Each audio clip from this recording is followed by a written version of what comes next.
L'histoire de Jésus et du paralytique. Il y a une expression célèbre qui affirme que les bons amis, les vrais amis, se comptent sur les doigts d'une seule main. Tu as fait le compte? Alors, voici l'histoire d'un groupe de 5 amis inséparables. Depuis leur enfance, ils forment une vraie bande. Rien ne peut les arrêter. Jusqu'au jour où... Allez, lève ton bras. Impossible. Bouge tes jambes alors. Aucune commande ne répond. Plus rien ne fonctionne. Voilà notre ami paralysé. Enfin, ça c'est la version 1 de l'histoire. Certains pensent que notre ami aurait été paralysé depuis sa naissance. D'autres rapportent que ce serait plutôt une étrange maladie qui l'aurait peu à peu privé de l'usage de ses membres. Difficile de dire ce qui s'est réellement passé. Quoi qu'il en soit, puisqu'il ne peut plus bouger, ces 4 amis seront ses bras et ses jambes. Paralysé ou non, un ami, c'est pour la vie. La vie reprend son cours. Les jours, les mois, les années défilent. Quand, sur les rives du lac de Galilée, dans la ville de Capernaum, la rumeur grandit. On apprend qu'un homme nommé Jésus arrive en ville. Ce qui est bien avec Jésus, c'est qu'il parle à tout le monde, petit et grand. Et il paraît qu'il a des pouvoirs extraordinaires. Jésus est arrivé. La nouvelle se répand jusqu'aux oreilles de la bande des 5. Et là, tout va très vite dans leur tête. Et si c'était la solution? Il faut à tout prix amener leur ami paralysé au plus proche de Jésus par tous les moyens. Ni une ni deux, les voilà sur la ligne de départ. Prenant avec eux maillet, très bien. Corde, indispensable. Pieu, ça peut servir. Bouée canard, non, là, rien à voir. Un ami aux 4 coins du lit et c'est parti mon kiki à travers la ville. Il faut trouver la maison où Jésus est allé. Laissez passer. Convoi sanitaire urgent.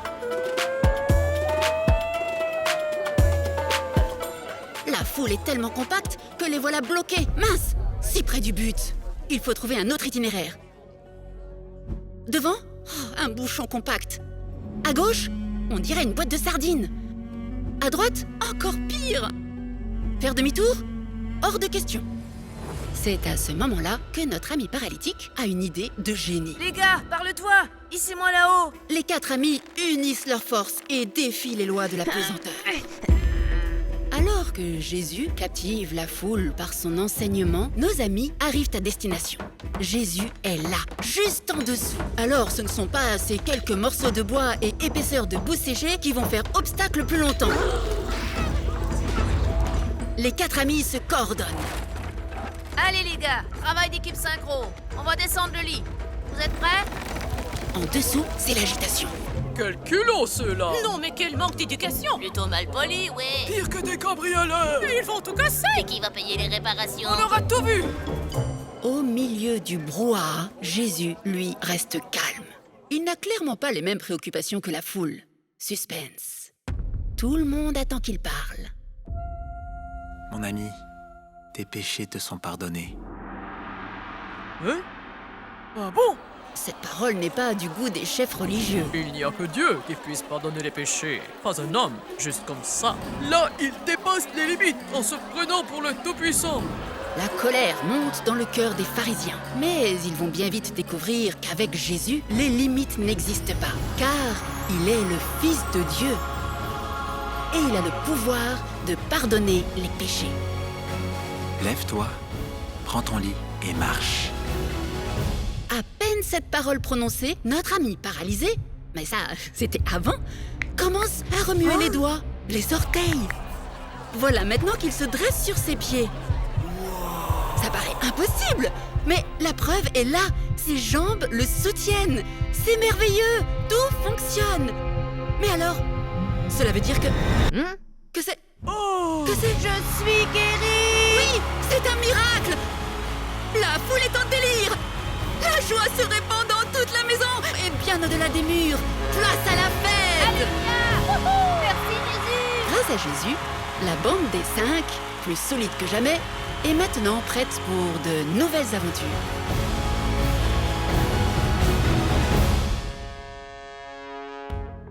D'après toi, qu'est-ce qui a rendu nos 5 amis aussi courageux? Leur âge? Leur intelligence? Leur foi? Ou leur force? Bien sûr, c'est leur foi. La foi, c'est faire confiance à Jésus de tout son cœur. Ils étaient tellement convaincus que Jésus allait faire un miracle pour eux que rien ne pouvait les arrêter, pas même la foule. Et toi, y a-t-il un miracle que tu aimerais que Jésus fasse pour toi, pour ta famille ou pour tes amis? Alors, comme nos 5 amis, n'hésite pas à te tourner vers Jésus avec foi et à lui demander son aide. Car avec lui, tout devient possible.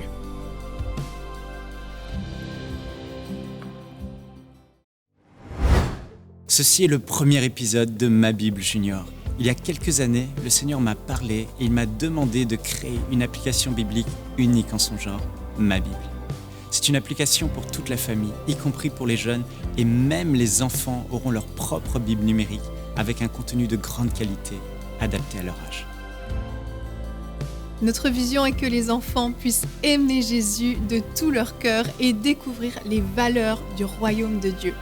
Dieu a mis un fardeau dans nos cœurs pour les jeunes et nous croyons qu'au travers de ma Bible, les vies de nos enfants, de nos petits-enfants et de millions seront impactées partout dans la francophonie et au-delà.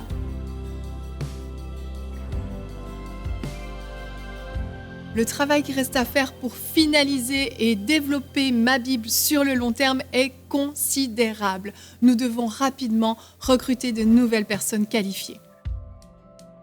C'est pourquoi nous avons besoin de 20 000 partenaires mensuels, 20 000 personnes qui ne feront pas un don juste une seule fois, mais qui s'engageront à soutenir EMCI à hauteur de 35 € ou plus par mois. Par la grâce de Dieu et avec votre soutien, ma Bible sortira au mois de décembre. Amen. Frères et sœurs, j'ai cette assurance qu'à travers ce merveilleux projet, nous allons mettre entre les mains de chaque parent et de chaque église un outil puissant pour le salut des générations à venir. Que Dieu vous bénisse. Merci à tous. Dès maintenant, faites partie des 20 000 partenaires mensuels qui porteront la vision d'EMCI et qui l'amèneront encore plus loin. Pour faire votre don, rendez-vous sur emcitv.com/20 000. Bonjour à toutes. Et oui, ça fait longtemps qu'on ne s'est pas retrouvés ici, mais je voulais prendre un petit moment avec vous pour parler des déceptions. Vous savez, on en a parlé dans cette semaine, comment se rebondir après une déception et puis voir ensemble c'est quoi en fait une déception et quels sont les différents types de déceptions et comment pouvoir garder son cœur. Et puis après, on va aller rejoindre les filles et oui, elles seront là pour terminer la semaine. Et je vous encourage aussi, si vous nous suivez en podcast, vous pouvez vous inscrire, vous pouvez vous abonner, vous pouvez partager, n'hésitez pas à partager ce podcast à table avec Annabelle. Ça s'écoute quand même assez bien en faisant le ménage, en faisant à manger, dans la voiture, dans les transports en commun. Et pour nous, c'est un plaisir de vous accompagner dans votre quotidien. Alors j'en reviens à notre thème des déceptions. Il y a plusieurs types de déceptions qui existent. Et la première déception dont je voulais vous parler, c'était la déception qui est due à des décisions qui sont hors de notre contrôle. Et vous savez, je voulais vous lire aussi ce proverbe 13 au verset 12. Un espoir différé rend le cœur malade, mais un désir accompli est un arbre de vie. Et ça, c'est, je crois, quelque chose qui décrit extrêmement bien la déception. Un espoir différé qui rend le cœur malade. Quelque chose qui devait arriver, selon moi, mais qui n'arrive pas. Et ça amène quelque chose de triste en moi. Ça touche mon âme, une lourdeur, un chagrin, et c'est vraiment ça la déception. Donc la Bible nous en parle, mais ce n'est pas une fatalité, nous ne voulons pas rester dans la déception. Donc la première déception, il y en a peut-être d'autres, mais la première déception, c'est celle qui vient des décisions qui sont hors de mon contrôle.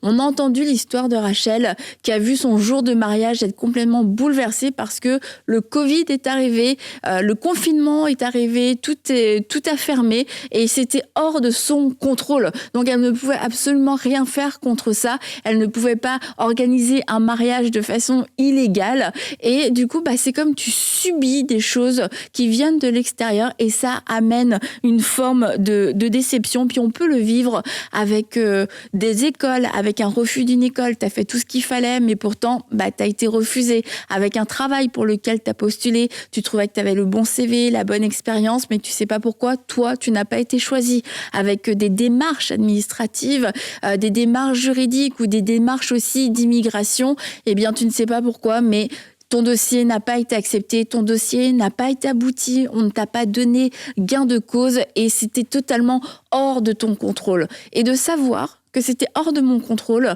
je crois que c'est déjà une clé pour pouvoir mieux vivre cette déception. C'est de se dire, si moi j'ai fait tout ce qu'il fallait, et si j'ai fait, si j'ai fait tout ce qu'il fallait, en fait c'est quelque chose que je ne pouvais pas décider. La deuxième déception, ça va être les déceptions qu'on provoque nous-mêmes. Alors, je m'explique. Il y a des déceptions qui arrivent à cause de nos mauvais choix, à cause de notre manque de préparation, à cause de nos mauvaises façons de penser, à cause d'erreurs qu'on a pu causer, de mauvaises motivations. Et du coup, on se retrouve à vivre des déceptions. Alors, tout à l'heure, je parlais par exemple d'une école. Tu as une déception parce que tu n'avais pas été pris dans une école. Et ça peut être totalement de ton contrôle. Mais dans certains cas, c'est toi-même qui as provoqué malheureusement cette déception parce que tu n'as pas fourni le travail qu'il fallait. Tu n'as pas fourni les résultats qu'il fallait. Tu vis un échec scolaire parce que tu n'as pas assez travaillé. Et moi, je me souviens, quand j'étais à l'université, je venais de rencontrer le Seigneur et puis j'étais dans une espèce d'euphorie que Dieu s'occupait de moi, que j'avais pas besoin de travailler pour avoir mes examens. Et du coup, j'ai complètement échoué mon année. Et j'avais l'impression que, vu que je croyais en Jésus, que j'allais réussir, même si je n'avais pas travaillé. Et du coup, j'ai été hyper triste. J'ai vraiment été déçue. Quand j'ai su que j'avais pas passé mon année, j'ai pleuré. Je me suis dit, oh, mais je suis trop triste, j'ai pas eu mon année. Mais pour de vrai, si on regarde comment ça s'est passé, comment je n'ai pas eu mon année, sincèrement, c'est parce que j'ai pas fait ce qu'il fallait. Oui, j'avais Jésus dans mon cœur, j'avais la vie éternelle, mais j'ai manqué réellement de sagesse et probablement aussi de motivation et de discipline. Mais du coup, je me suis retrouvée dans une situation où j'ai vécu une déception alors que j'en étais moi-même la première responsable. Il y avait personne d'autre de responsable si ce n'est moi. Et peut-être que toi aussi, tu te retrouves dans ce genre de déception et je t'encourage à avoir cette humilité de te dire c'est peut-être moi en fait qui me suis retrouvée dans cette situation.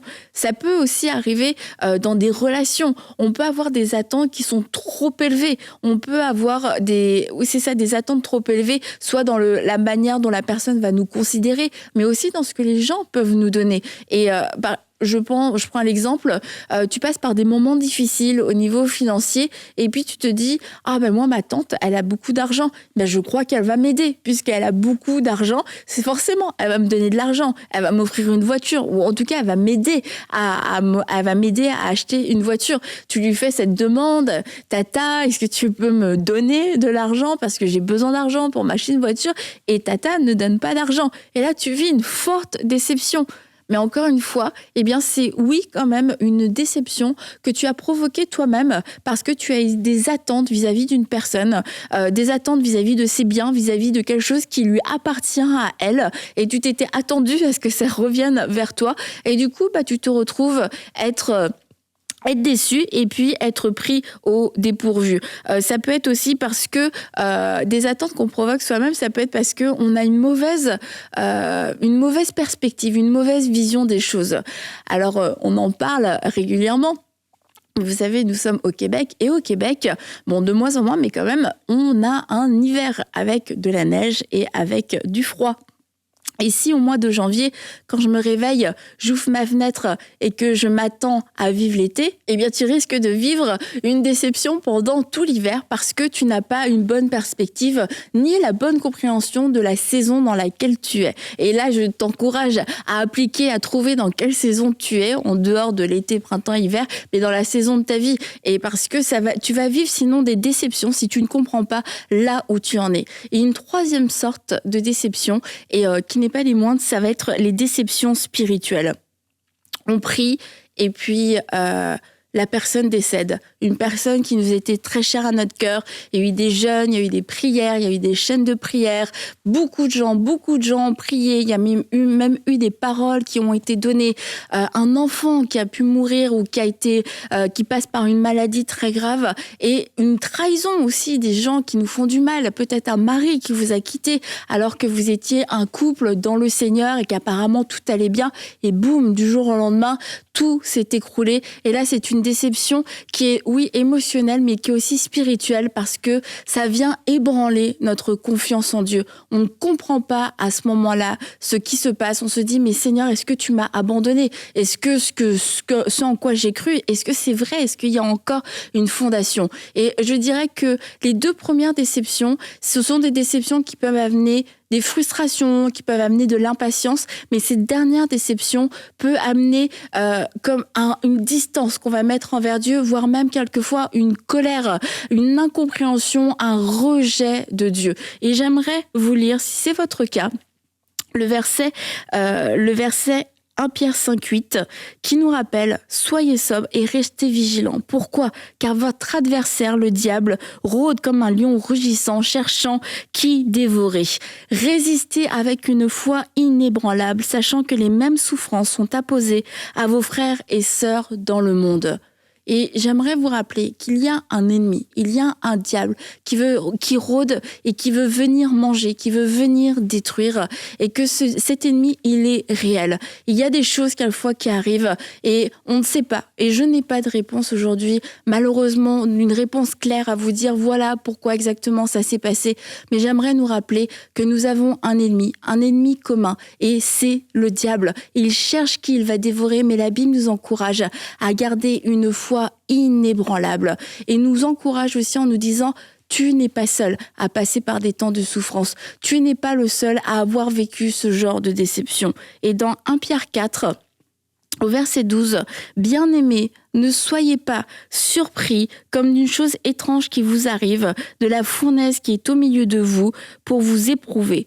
Réjouissez-vous au contraire de la part que vous avez aux souffrances de Christ, afin que vous soyez aussi dans la joie et dans l'allégresse lorsque sa gloire apparaîtra.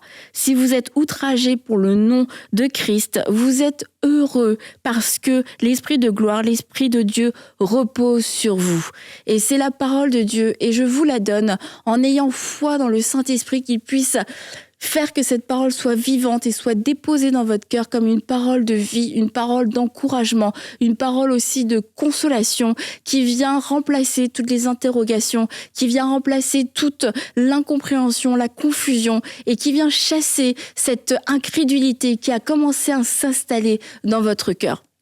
Et pour terminer, j'aimerais vous donner juste quelques clés rapidement pour vous dire comment faire pour que la déception ne devienne pas une frustration, que la déception ne s'installe pas et ne devienne pas quelque chose qui va faire partie intégrante de notre vie, partie intégrante quasiment de notre identité. La première chose, ce serait de lâcher prise. Lâche prise. Il y a eu cette déception, il y a eu cette situation, mais maintenant c'est le temps de lâcher prise parce que sinon tu vas vivre constamment dans le passé, tu vas vivre constamment dans cette situation. La deuxième chose, ça va être bien sûr de persévérer. Persévère. Si tu as reçu une parole de Dieu, si tu étais en train de faire le bien, si tu étais en train d'accomplir, d'obéir à ce que Dieu t'avait dit, eh bien persévère. Si Dieu t'avait dit oui, tu vas rentrer dans cette école, oui, je te donne ce pays comme héritage, eh bien continue de faire tes démarches, continue de faire tout ce que tu peux pour pouvoir le vivre, parce que Dieu, lui, n'a pas abandonné. L'autre chose, c'est de continuer, de s'améliorer, continuer de travailler, particulièrement pour les choses, pour les déceptions qu'on a vécues, parce que nous-mêmes, nous n'avons pas fait ce qu'il fallait. Eh bien, apprenons. Et puis, apprenons en faisant mieux la prochaine fois, en retirant des leçons et puis en grandissant en maturité. L'autre chose, c'est de rester dans la foi.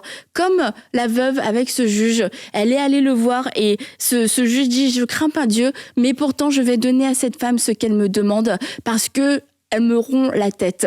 Alors faites confiance à Dieu. Oui, non seulement c'est une image pour nous dire que de prier sans cesse et sans relâche jusqu'à ce qu'on puisse voir la promesse s'accomplir, mais c'est aussi un encouragement pour nous dire que même le pire des hommes, le pire des obstacles que vous pouvez vous dire, non mais avec cette personne ce sera pas possible, j'y arriverai jamais, je pourrai jamais accéder à cette promesse. Non, Dieu est capable d'incliner le cœur de cet homme juste à cause de votre persévérance, à cause de votre fidélité. Et on ne met pas notre foi dans les hommes, mais on met notre foi en Dieu. Et Dieu est capable, lui, de faire incliner le plus dur d'entre eux, comme il l'a fait avec ce juge. L'autre point, c'est de pouvoir pardonner. Parce que lors des déceptions, eh bien, souvent, ça va aussi inclure d'autres personnes. Eh bien, pardonner. Ça va faire partie du fait de pouvoir relâcher entièrement la situation. C'est de pardonner la personne qui vous a déçu, la personne qui était peut-être à l'origine de cette déception, et de pardonner aussi, si vous avez besoin, de pardonner Dieu. On sait qu'il n'a pas péché, mais si on lui en veut pour quelque chose qu'il n'a même pas fait, mais si on lui en veut dans notre cœur, eh bien, prenez le temps de pardonner au Seigneur lui-même. Et l'autre chose, et très importante, c'est de continuer de fonder votre vie sur la parole. Parce que le danger, c'est qu'après avoir vécu une déception, on aurait tendance à faire de ces déceptions comme une doctrine, parce qu'on n'arrive pas à comprendre ce qui s'est passé, parce qu'on n'arrive pas à surpasser cette expérience.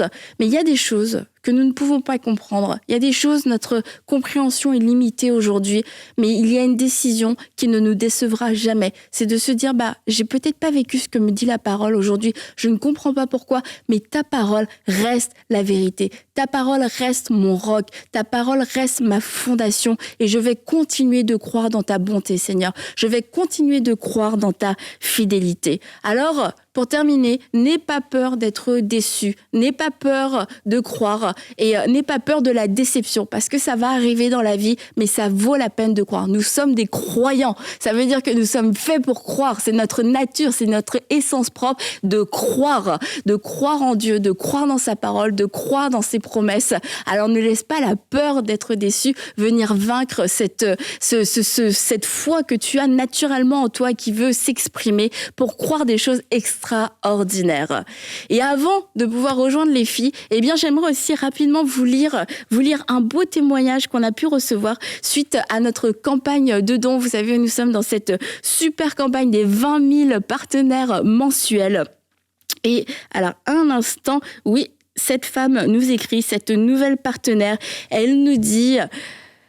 Je n'ai pas résisté à montrer à ma classe le conte animé du paralytique. Il voulait en voir d'autres. Et elle-même, qui est enseignante adulte, elle dit « Je suis encore plus impatiente de pouvoir utiliser ma Bible junior. » Et c'est vrai que on a tous hâte de voir cette application Ma Bible sortir. Et je crois qu'elle ne vous décevra pas non plus. Et je voulais vous rappeler que EMCI vit à 95% des dons. À 95%, je ne sais pas si vous imaginez l'ampleur des dépenses qu'il peut y avoir, l'ampleur de tout ce qui est engagé, de toutes les finances qui est engagées. Et pourtant, Dieu ne nous a jamais déçus. Et comment Dieu ne nous a jamais déçus? Il ne nous a jamais déçus en passant par votre fidélité à vous. 95%, vous imaginez, de tout ce que fait EMCI, c'est grâce à vos dons. Alors, je voulais vraiment vous remercier parce que vous avez été fidèles, vous êtes encore fidèles, vous croyez encore avec nous, et rien que ça, c'est un énorme miracle pour EMCI, mais pour toute la francophonie. Alors si vous aussi, vous voulez faire partie de ces 20 000 partenaires, vous pouvez aller sur emcitv.com/20 000 et rejoindre les 20 000 partenaires mensuels qui donnent 35 € par mois. Et de mon côté, eh bien, je vais tout de suite aller rejoindre les filles pour clôturer ensemble cette semaine dans À table avec Annabelle.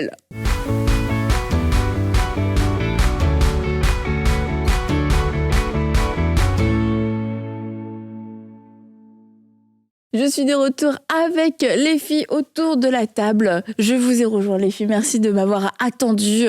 Et vous allez répondre à des questions de façon, je pense, pratico-pratique pour terminer un petit peu cette thématique sur la déception. Parce que, il y a toutes sortes de déceptions. Et Stéphanie, tu vas commencer. Tu es la grande... l'heureuse élue. Bon, je partage les coulisses.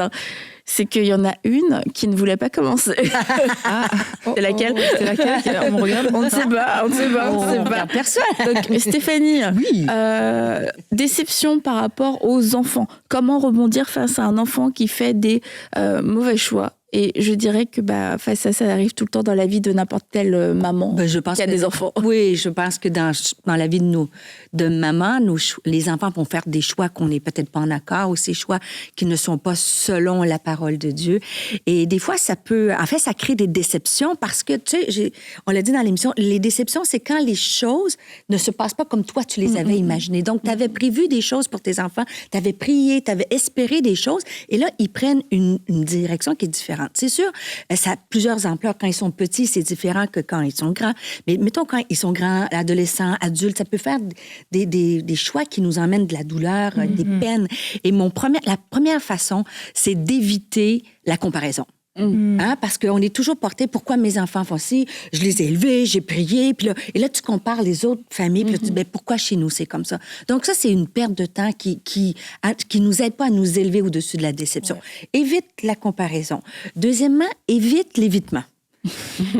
Parce que il y a des choses des fois qu'on ne veut pas vraiment voir, tu vois, et je crois que je sais pas comment vous réagissez par rapport à des problèmes, des situations difficiles, mais des fois on peut être dans le déni, on peut ne pas vouloir confronter parce qu'on n'a pas de solution, on peut juste vouloir râler, tu sais, et j'ai une grande révélation, un problème non résolu est un problème non résolu. Exact. Donc quand on est face à des situations, il y a des par rapport à nos enfants, il y a des problèmes que nous devons confrontés. Et tu vois, et des fois, il faut aller chercher de l'aide si on pris des mauvais choix.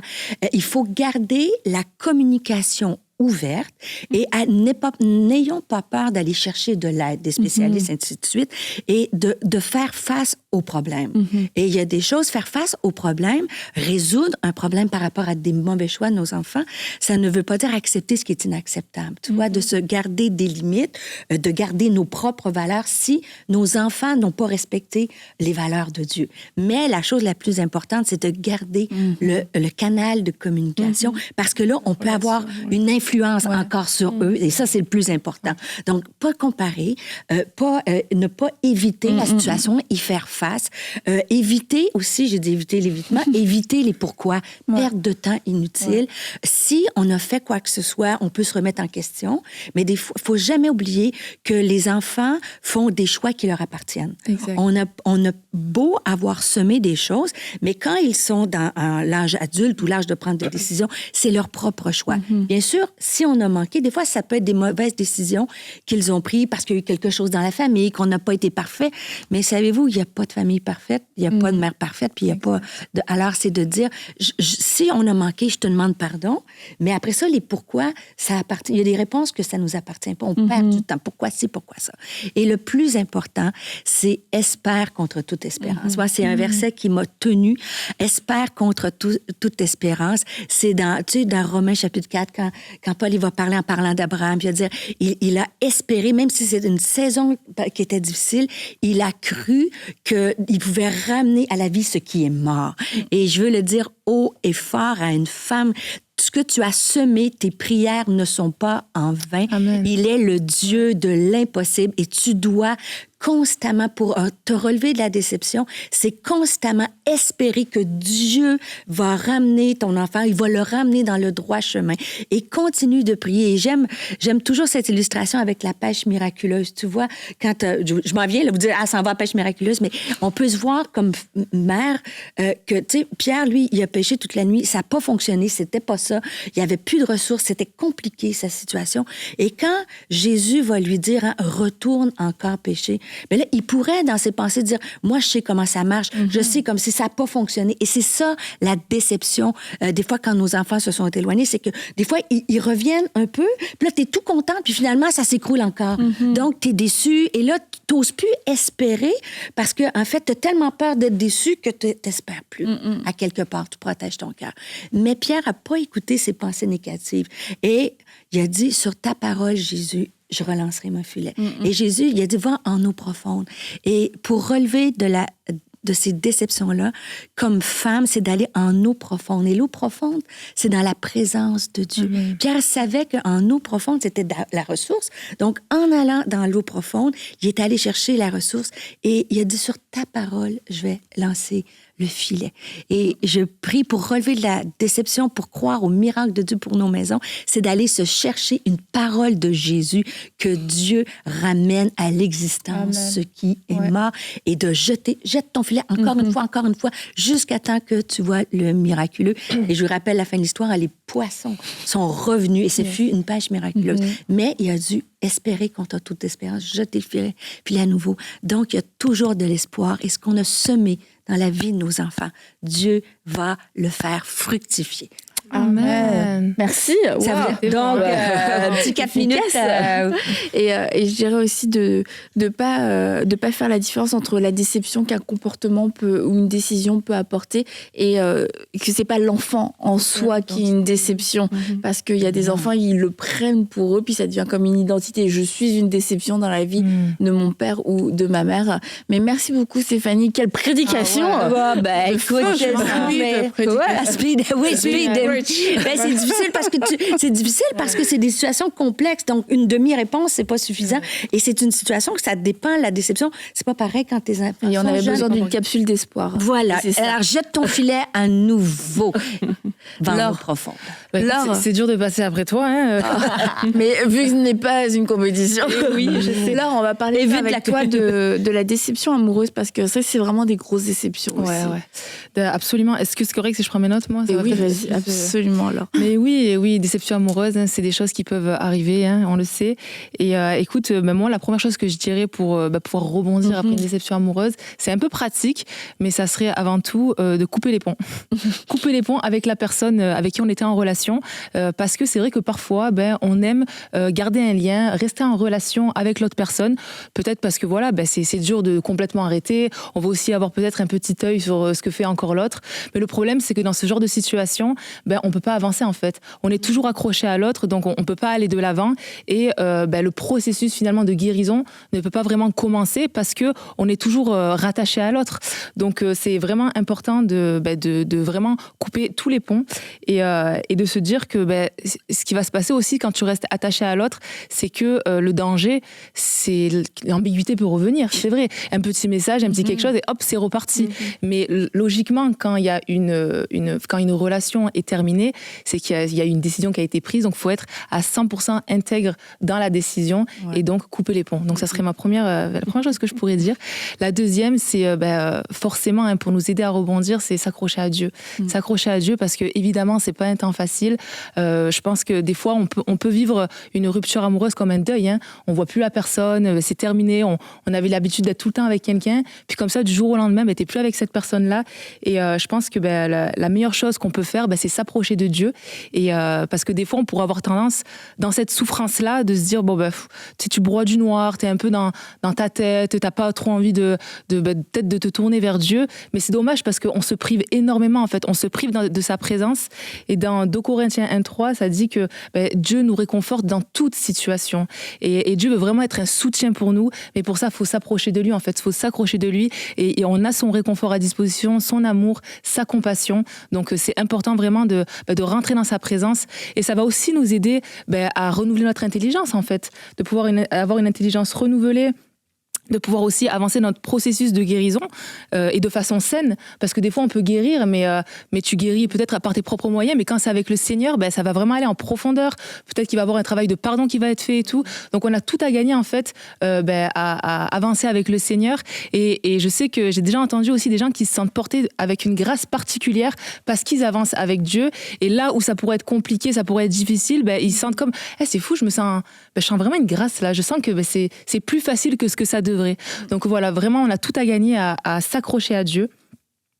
Ensuite, moi, mon encouragement, ça serait aussi de pouvoir, de ne pas s'isoler. Voilà, parce que c'est vrai que des fois, après une déception, on aurait tendance à vouloir s'isoler, à vouloir rester seul et peut-être à broyer du noir.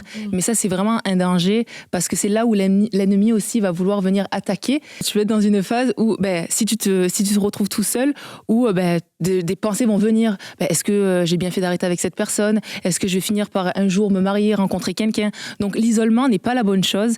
Et peut-être aussi qu'on a honte, donc on n'ose pas aussi aller vers les gens parce qu'on se dit mais c'est un échec, en fait, je viens de vivre un échec, qu'est-ce que les gens vont penser? Donc déjà par rapport à ça, de se dire que les gens regarderont jamais cette situation-là comme une situation d'échec. Au contraire, ils vont être pleins de compassion, tu vois, ils vont être là pour nous. Et voilà, donc vraiment encourager à ne pas s'isoler parce que c'est un risque et c'est un danger. Et c'est là où l'ennemi peut aussi opérer. Et aussi oser demander de la prière parce que je pense que dans ces temps-là, on en a besoin. On en a absolument besoin d'être soutenus par les uns les autres. Puis c'est aussi biblique que vraiment on puisse prier les uns pour les autres, qu'on puisse s'encourager les uns les autres. Donc voilà, ne pas hésiter à demander de la prière à nos proches. Spontanément, ils le feront peut-être pas, mais voilà, nous osons demander. Ça peut que nous faire du bien et on peut se sentir porté. Ensuite, je dirais un autre petit point que je pense important aussi pour rebondir. C'est vrai que je pense que des fois dans ces temps-là, lorsqu'on a été en relation, peut-être qu'on s'est oublié en fait. On a tellement été focalisé dans notre relation sur la personne en face, ou peut-être même à la fin sur les conflits, sur ce qui s'est passé, on s'est peut-être oublié de l'équation. Et peut-être que dans ce temps où tu reviens vers Dieu, ça peut être aussi un temps où tu demandes à Dieu, Seigneur, peut-être que je me suis oublié dans ce que tu as déposé en moi, dans peut-être les dons que tu m'as donnés, dans les projets. Peut-être que ça faisait longtemps que tu avais à cœur de partir en voyage missionnaire, mais tu l'as jamais fait parce que tu étais prise dans cette relation ou parce que pour X raisons. Donc peut-être que c'est un temps aussi qui peut aider à aller de l'avant, revoir ce que Dieu a déposé dans ton cœur pour pouvoir bien avancer. Et ensuite, je dirais aussi que ce qui va vraiment être important sur le coup, c'est de penser plus loin en fait que la douleur et la déception. Et ça, c'est vraiment un gros travail dans les pensées parce que c'est vrai que sur le coup, c'est normal. Tu es triste, tu vis une blessure, peut-être de l'incompréhension et peut-être que même qu'à ce moment-là, la personne te manque. C'est possible. Des fois, la personne peut te manquer pendant peut-être un petit moment, mais faut penser plus loin en fait. Et faut se dire que à un moment donné, le cœur il va finir par cicatriser. Ça, c'est sûr. Le temps va faire les choses et encore plus quand tu marches avec Dieu parce qu'il peut vraiment avoir une accélération aussi dans tout ça. Et puis, désolé, le timing, ça c'est une masterclass. On s'inspire un peu. Moi aussi, je me sentais. On défait le sol à ouh. J'aurais plus de temps pour. Non, désolé. Attends, j'ai quasiment fini. Et voilà, et ne aussi pas voir les échecs, parce que ça, c'est aussi ne pas voir l'échec. Ne pas voir la situation comme un échec. Ne pas voir la situation comme un échec, mais au contraire, voir comme ça comme une porte qui se ferme et comme Dieu qui nous préserve, en fait. Et ça, c'est important, parce que des fois, c'est comme, c'est bon, c'est terminé, peut-être que je passe à côté de l'homme de ma vie, tout ça. Mais non, mais Dieu est en train de fermer une porte, est en train de te préserver. Donc, c'est vraiment une bonne chose. Et même si tu le réalises pas maintenant, un jour, la personne va le réaliser, en fait. Surtout quand elle aura rencontré la bonne personne. Et je terminerai en disant de te rappeler que Dieu a en réserve des projets de paix et non de malheur. Donc, c'est là où il faut voir loin, c'est important. Et ça inclut aussi la bonne personne. Donc, je parle de la bonne personne parce qu'on parle de déception amoureuse. Donc, Dieu a vraiment la bonne personne pour toi. Et donc, accroche-toi à cette promesse, accroche-toi à Dieu et de dire que le meilleur est devant. Yes! Bravo là. Ça s'appelle speed. Et tu disais de fermer que si Dieu a fermé une porte, mais c'est aussi d'accepter que la porte est fermée et de nous-mêmes fermer la porte et de pas tout le temps la réouvrir en coupant les ponts, mais quelquefois aussi en coupant les réseaux, les téléphones, en brûlant les amis. Non, mais passer à autre chose et même bloquer si nécessaire à la personne et de pas ruminer l'histoire parce que la déception sinon reste vivante. Aurélie, on termine avec toi avec c'est pas toi la déception, avec une déception qui n'est pas des moindres. Ça va être la déception au niveau des études ou au niveau du travail. Oui, comment rebondir après une déception scolaire ou professionnelle ou licenciement. Bon, on m'a jamais licencié. Mais écoute, j'ai échoué le bac. Je sais pas si vous saviez ça, mais j'ai échoué le bac la première fois. Ah oui, je me souviens. Et puis, t'en parles pas trop. J'ai dû, mais c'était à l'école, j'avais jamais échoué. C'était mon premier échec scolaire. Et je vais vous dire, donc, vous allez comprendre pourquoi j'ai donné ces conseils du coup, mais ça s'applique aussi sur le plan professionnel. Déjà, les échecs vont partir de la vie. Je pense qu'il faut se le dire, hein, ça fait partie de la vie, mais ça ne définit pas la valeur d'une personne. Et c'est comment on réagit face à l'échec, c'est ça qui va faire la différence. C'est normal que ce soit difficile dans le cœur lorsqu'on vit un échec, mais vraiment, c'est comment on choisit de réagir lorsqu'on a vécu cet échec, quel qu'il soit. C'est ça qui va faire la différence. Donc, quelques conseils pour aider par rapport à l'échec scolaire ou au niveau professionnel. Prenez du recul et acceptez vos émotions. Il faut accuser le coup. Moi, je me rappelle justement quand j'ai échoué le bac, j'y croyais pas. Tu vois, moi, je pensais que non, c'était faux, on s'est trompé, etc. Carrément. Oui, il y a eu une erreur.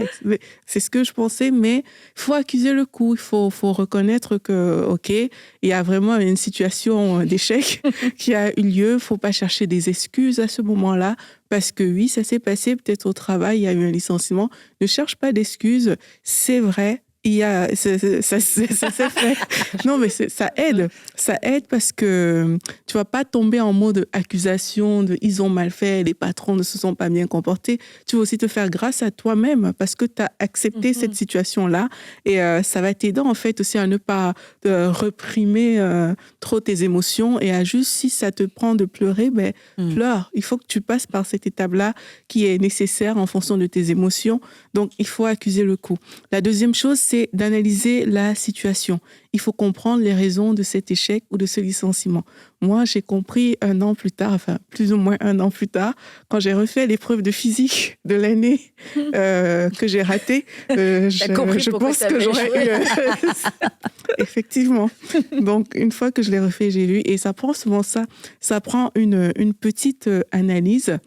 Et cette analyse, parfois, tu peux le demander même à Dieu. Seigneur, montre-moi qu'est-ce qui n'a pas fonctionné par rapport à mes études, par rapport à ce travail, qu'est-ce que je n'ai pas vu. Vous voyez, dans la Bible, on voit Moïse revenir. Chaque fois, il va vers le Pharaon. En fait, pour lui, il vit un échec quelque part parce qu'il pensait que Pharaon allait laisser partir le peuple à la première plaie. Mais en fait, non. Et mais chaque fois, il revient vers Dieu et il dit, mais tu m'as dit telle chose, ça n'a pas fonctionné. Donc, il y a comme une analyse qui se fait en fait quelque part entre lui et Dieu. Et je crois que c'est important de prendre le temps d'analyser les choses.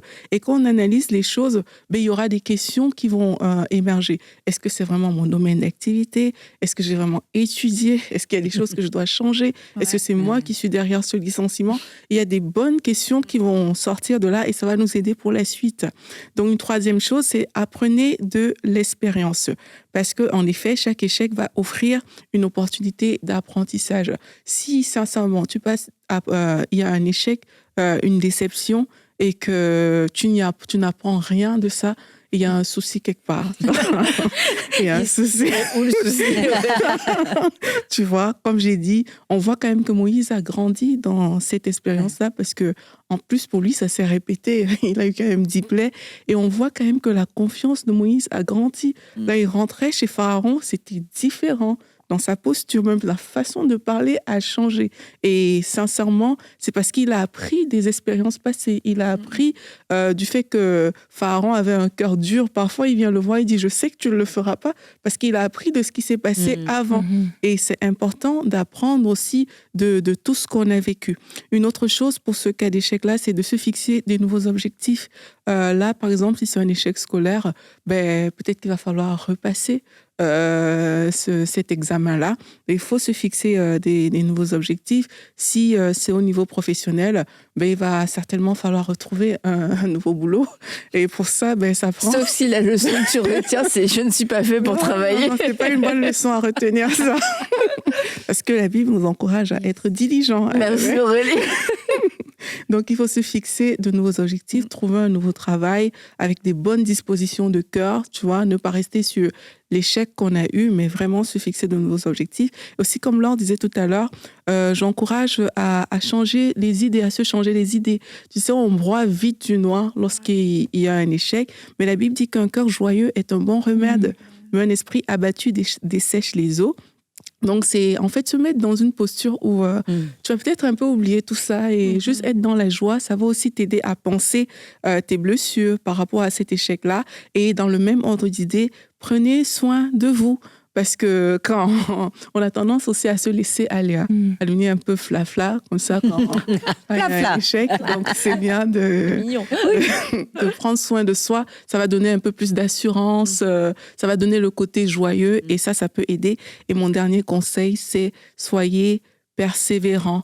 Il faut compter sur Dieu avec foi pour les prochaines fois. Amen. Peut-être cette fois-ci, ça n'a pas fonctionné, mais le fait de renouveler notre foi en Dieu nous permet de savoir que, OK, même si ça n'a pas été la même foi, je l'active, et avec Dieu, il y a toujours meilleur devant nous. Donc, ça va le faire grâce à Dieu.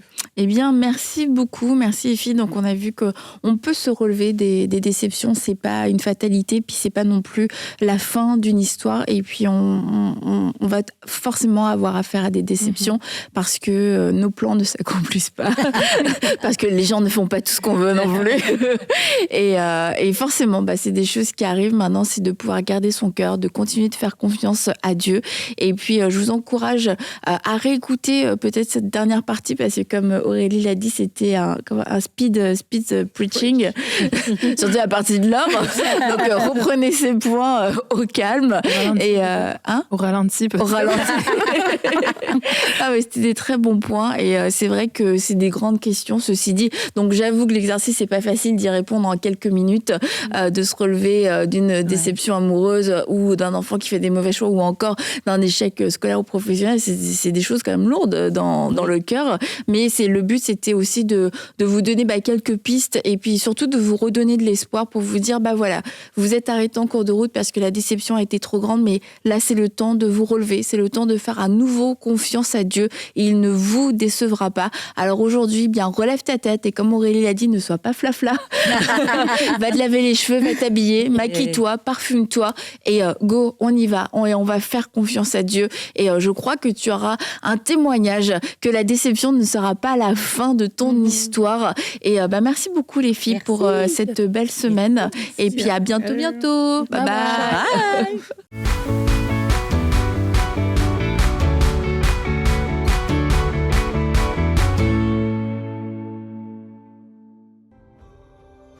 Dès maintenant, faites partie des 20 000 partenaires mensuels qui porteront la vision de MCI et qui l'amèneront encore plus loin.